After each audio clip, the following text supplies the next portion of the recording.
Bismillahirrahmanirrahim. Assalamualaikum warahmatullahi wabarakatuh. Apa kabar anak-anakku sekalian? Bagaimana kabar kalian? Mudah-mudahan kita semua selalu dalam keadaan sehat dan dalam lindungan Allah. Amin ya rabbal alamin. Baiklah anak-anakku sekalian, dalam kesempatan ini Ibu akan menyampaikan materi yang sebelumnya sudah dibahas. Dan di sini Ibu akan meneruskan materi menjalin kebersamaan dengan saling menasehati. Dalam pertemuan sebelumnya sudah dibahas bagaimana cara penyebaran ajaran Islam yang dilakukan oleh para alim ulama. Dan sebelumnya sudah dibahas penyebaran ajaran Islam dilakukan dengan melalui khutbah dan tabligh. Dan dalam kesempatan ini kita akan membahas mengenai penyebaran ajaran Islam melalui jalan dakwah. Baiklah, di sini kita akan membahas makna atau pengertian dakwah baik secara bahasa maupun secara istilah. Pengertian dakwah secara bahasa, dakwah berasal dari kata da'a yad'u dakwatan yang berarti mengajak, menyeru, dan memanggil. Sedangkan pengertian dakwah secara istilah mengajak seseorang atau masyarakat luas untuk berpedoman kepada Al-Quran dan hadis dalam menjalani kehidupan agar mendapatkan ridho dari Allah Subhanahu wa Ta'ala. Itu pengertian dakwah baik secara bahasa maupun secara istilah.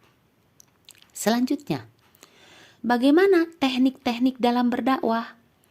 Teknik-teknik dalam berdakwah itu terbagi menjadi 4. Pertama, teknik dakwah itu dilakukan dengan lemah lembut, sopan, bijaksana, kasih sayang, dan penuh keteladanan. Ini sudah dicontohkan oleh Rasulullah.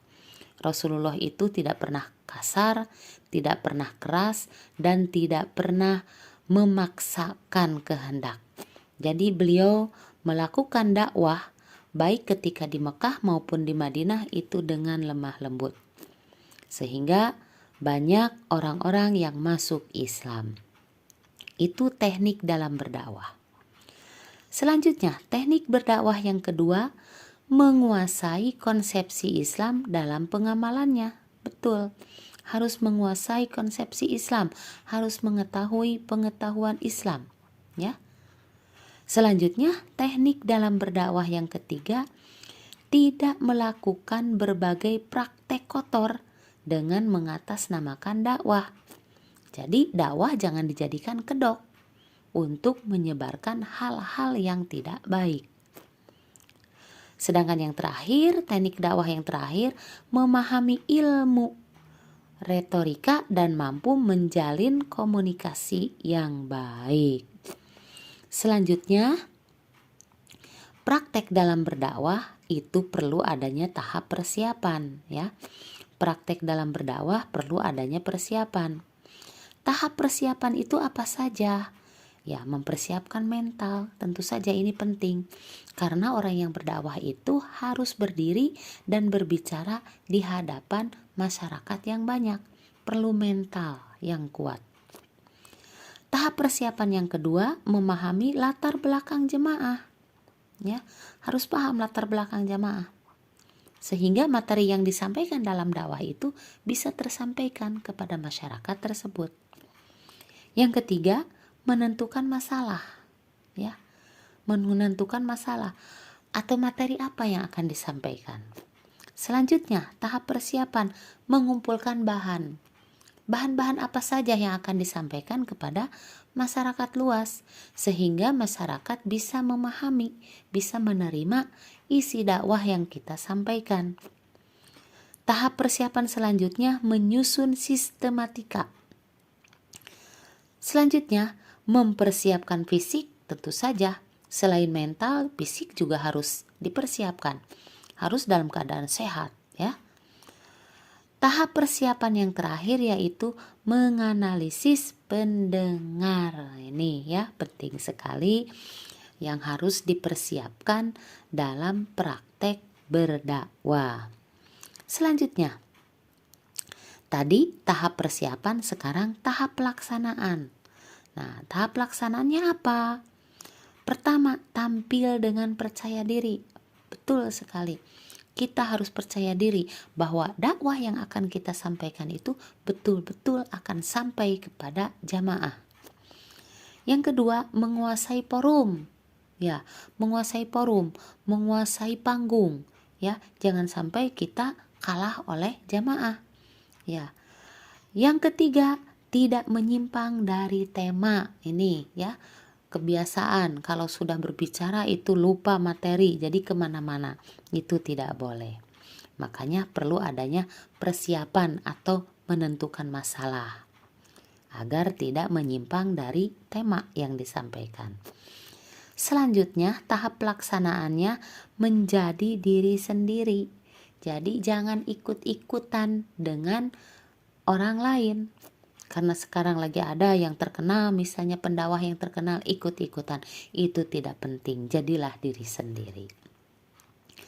Tahap pelaksanaan yang selanjutnya, bersikap sederajat dan rendah hati. Ya, harus rendah hati. Selanjutnya, mengatur intonasi dan tempo. Ya, intonasi dan tempo itu penting.